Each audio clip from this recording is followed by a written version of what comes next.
All right, Ryan Brown. All Hello, right, hello, Tansley Stearns. Hello. hello. Hello again. What's on your mind? I thought we could talk about listening. We think at Community Financial listening is a superpower, and listening is something that can be hard, especially as a young professional.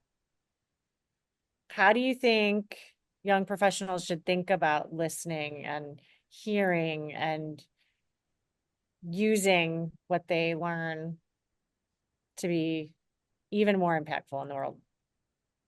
Yeah, if I had to go back to the beginning of my career and tell my young professional self Mhm. to do something differently, it would be, for me, shutting my trap more and listening more. Um, I don't, I'm not advising to people to not, we all have a voice, but, when we're newer, you're kind of, I think, paddling up the creek in terms of perceptions that you're the new person. And you will, I think, gain more respect from the elders, such as I, uh, just a little bit of listening, more listening. So that would be like, just observing. And I think I, the other part of this is the value of not just listening to what you are hearing, but paying attention to what you're seeing in terms of body language, because that's super powerful too. There was a time when I was at Canvas that I had on my whiteboard the word wait. Why am I talking? Mm, And for the same reason. And what's interesting is that your advice for young professionals is advice I would give to someone if they were considering the CEO role. I am very, very cautious about talking first. And I want to because I have lots of things that I want to say. And my voice is outsized sometimes in influence because of my yeah. role, even though I wish that that were not true. And waiting to hear from others is good. So, a tip if you're someone like me who's very anxious is put wait in front of you. Why am I talking? Yeah, that's really interesting. And what you're hitting on is as you grow in your career, the value of listening is still just as important as it was when you're newer. It's not like that goes away. But I It's a found human myself, condition, right? We are yes, better served as we are learning from one another. yes. And yet, I think it's also a human condition that we want to be helpful. And we sometimes translate that as I'm offering this value of this input, or I'm offering you this input. And I think what's interesting, I wonder if this happened to you. This definitely happened to me. I was very timid in the early parts of my career at times. And then I would get in, I was about to say in trouble, which is too strong. I would get feedback that I should be more participatory. And that's important too. The balance of those two things can sometimes be hard. It is. I think that going back, and I think we've talked about this, but going back to like some of the advice around active listening and the nodding, but also talking, kind of sharing back what you've heard to give yourself the opportunity to process it. That exercise alone, I think, really goes a long way. Mhm.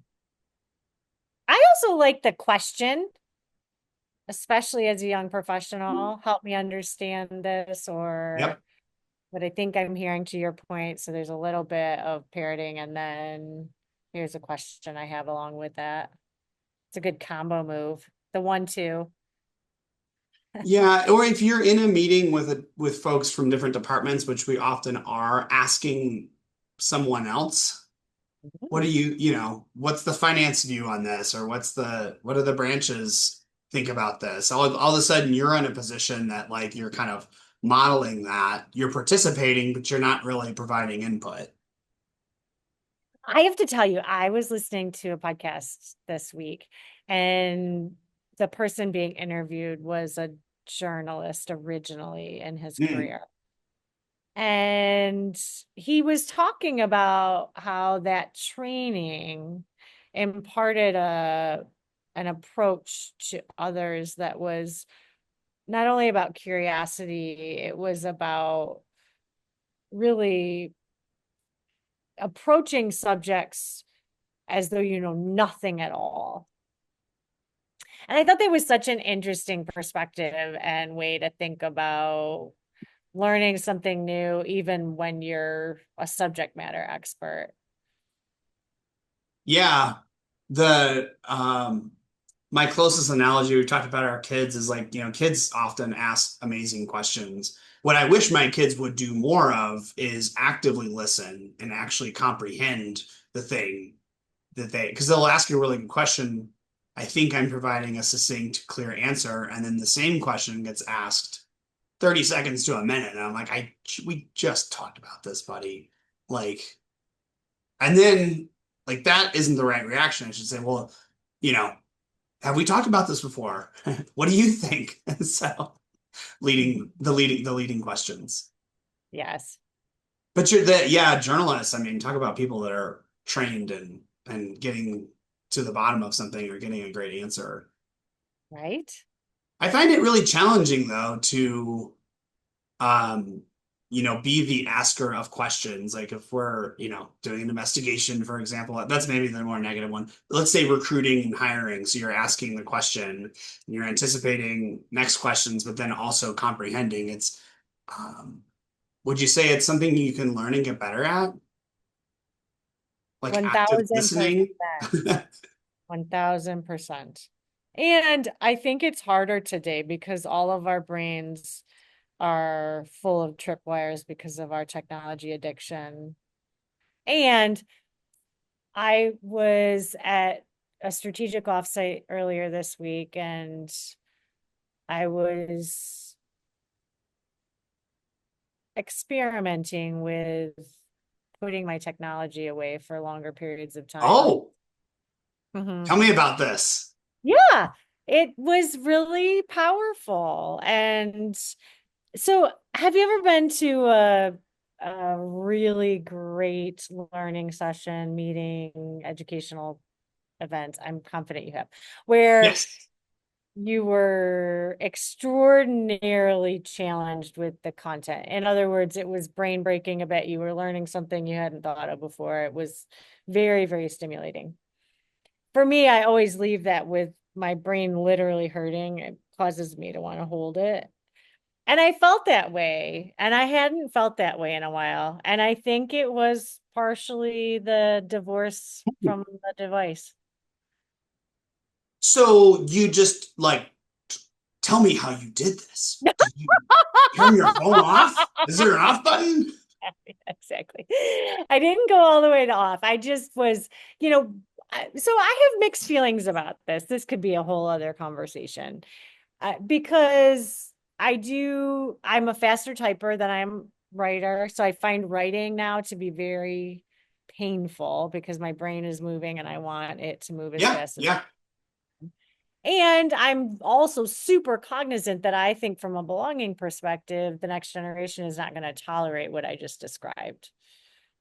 I can't imagine a time where Mackenzie's going to be like, you know what? Let me put this aside. I'm going to write. Hmm. So part of me thinks we need to find a way to just understand that technology is part of all this. And I would say I wanted to test and try that a little bit. And so I just didn't do what I have been doing for a couple of years, which is keep my technology in front of me. And I had an experience I hadn't had in a while. And that tells me something. Some of the smartest people I know write things down, like with pen Yeah. and paper. Mhm. That Hmm. used to be so when I was at Best Stores, at the end of every day, I had a yellow pad of paper and I would write the list of what I needed to accomplish the next day. And then before I would write the list for the following day, I would finish crossing off everything on the list. And that was very satisfying. And there's research that supports exactly what we're talking about here in terms Yeah. of the brain writing thing, like the slowing down. I don't know what exactly it is, but slowing everything down. Yeah. Interesting. Because I struggle with the Yeah. same thing. I definitely type faster, but maybe that's not the best. Maybe that's not good. I don't, so what I think is this, I don't think either is good or bad. And I think that to me on this topic is the danger. I believe if I have a colleague who feels as though they are better served to type, that is not my call. Yeah, And no question. I think it's a matter of doing what you're doing, which is experimenting. yes, yes. And Oh, no judgment. This should be no. a judgment-free zone. I mean, I'm not gonna like judge out loud. I might judge in my head. I'm just kidding. So this made me think about transcription in like we were a big Microsoft shop and Yeah. Copilot, and I have to admit that I will transcribe meetings and maybe pay less attention because it's being transcribed, through the AIs and all that. And it's everything's being themed up and put together that way. But like maybe I wonder if it's so new now, but like it's a crutch for That's our fascinating. processing during that moment when you should be listening and engaging and asking questions. If you're Oh, like, oh no, Copilot's got my back. yes. You've outsourced listening. I think a lot of people have outsourced listening, but in those moments, and the good news is I often forget to transcribe, so I end up taking notes anyway. But, writing down. This is interesting that you mentioned that because I recently had an experience where I was writing things down and Yeah. felt very similar. So I've been trying to write things down more, and I've noticed that I don't necessarily reflect back on the pages, but I remember more things. So here we Interesting. go Well, to our that's how young I studied at professionals. Michigan. I'll tell you, I would write and rewrite, write and rewrite. That's literally how I Yeah, studied. I think it took me years to figure that out, but to memorize something, Yeah. that was what I would do. And then I would cover the page. Yes, yes. I Same had a thing. boss many years ago who was like crazy smart, and he had one of those like black and white memo books, not the Huh? kind, right? Yeah. What are those called? Anyways, some kind of a notebook without a bind, Yeah. and he had a certain way that he folded things where Ooh. he would go through and he could like quick reference. It was like a built-in. I think he Ooh. went to West Point and Harvard or something. He was really smart. I was like, this is cool. I should do I that. And like then, that. I like that. Okay, you mentioned something earlier that I think is important to the listening conversation, which is instead of listening, you're anticipating what you're going to say next. How do you prevent yourself from doing that? oh man, I wish I had a great answer for this. Yeah. I mean, I think knowing that if you are already processing what you're going to add to the conversation is a detriment to all others and the purpose of the conversation. But I do think recognizing that if you're like eager to jump in with something and you're shutting out another point, I don't know, just stop doing that. That's what I would say.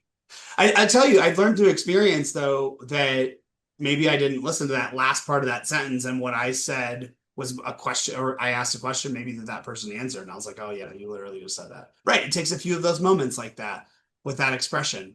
It does. You have to recognize life through errors, so many errors. Uh, I'll tell you But my tip yeah, I on was gonna that. say, I want to hear from you. I don't really. I,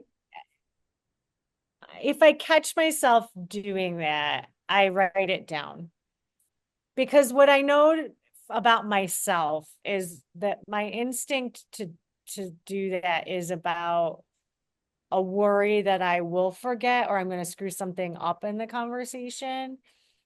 And I can't make the thought not occur, right? That our brains just do that. And if I write it down, then I can settle down because Hmm. I'm not going to forget it. I can look down at it and then I can pay attention again. What we're saying to our listeners out there is the pen is a very mighty instrument still. And I in this know. conversation, Who knew? Who knew? we're bringing Ah, it back. yeah, I think I'm gonna still be on the fence. I don't know that I'm going all back to the pen. Do you have one of those like fancy electric notepad Don't like things? don't like them. I tried it. I really Yeah, did. I gave it the old college try. yeah, Not a yeah. Not And I that have many colleagues who are very big fans. How about you?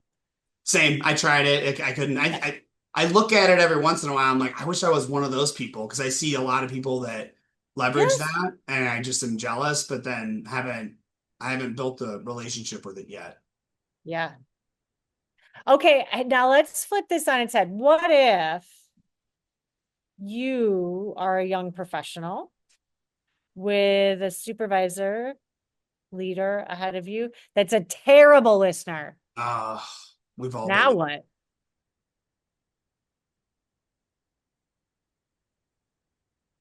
Hmm.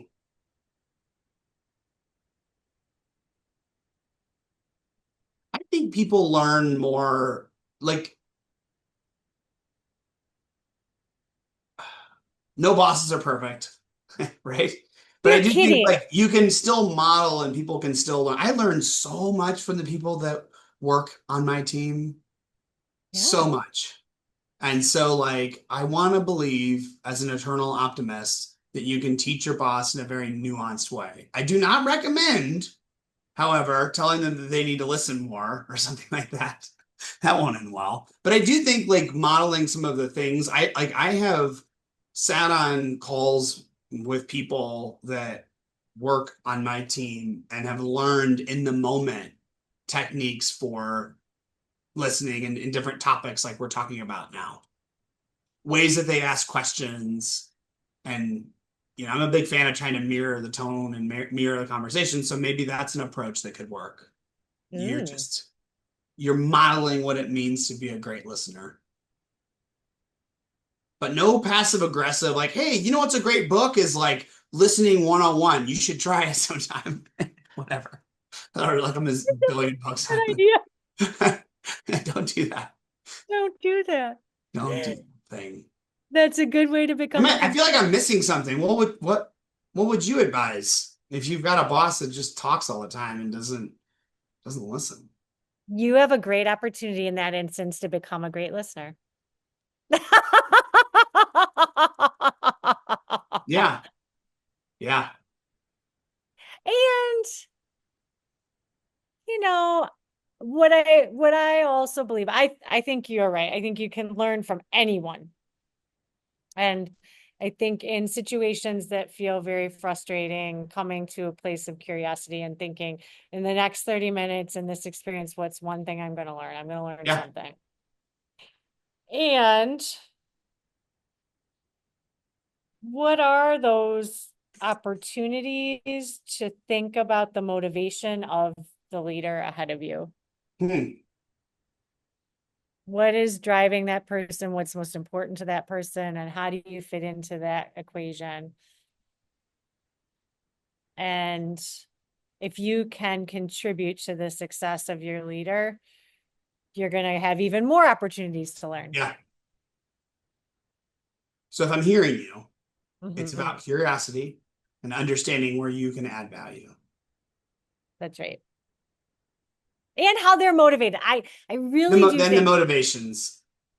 because I had a team member once give me really good advice about the motivations of a leader, and it was earth shattering. I hadn't thought about it. This person had a crisp understanding, and it was game changing for me. Hmm. And it was also game changing because I hadn't thought about that frame before. I hadn't really thought about, well, what motivates a leader and how important is that? And one final thing I'll say, and this was also advice I had, is asking questions of your leader. For example, asking them to help you. Would you help me with this? I love that. that was given to me as advice as well. And I think in particular, folks that have been in leadership for a long time, I want to, again, eternal optimist. I want to believe that good leaders, most people just want to help. Yes. And so if you ask for help, there's like a change, that dynamic changes. It's very de-escalating. I think particularly in a situation if there has been a dynamic that's been a little sour. It's amazing what asking for help will do. We went to New York recently, this past weekend, and we were in Grand Central Station, insanely crowded, and there was a security official, it wasn't a police officer, but a security person standing there with like this look like this, and this is like New York, and people have their perceptions of it, whatever. But the Long Island train that goes to JFK was on fire. Like there was literally a fire in the terminal and shut down, and we needed to get to the airport. And so we're there with my son, and we're not from there. We had been navigating the subways successfully, but we're like, we got to get there. And we're looking around, and like, it's like, so Andrea walks up to the guy and is like, hey, I need some help. And his tone changed immediately. And it was so helpful. But like, like, so there's kind of what you're talking about. It's like, I do believe that people really want to be helpful. And he was super helpful. It's a really important phrase. Don't be afraid to ask for help. That's right. Ask for help and listen more. A lot All more. I right, wrote friend. down what motivates your leader. I think that's Right? great. I'm going to really think about that. That's a good one. Wonderful. Sweet. All right, friend. All right. Buzz High up. fives. All right. Fives.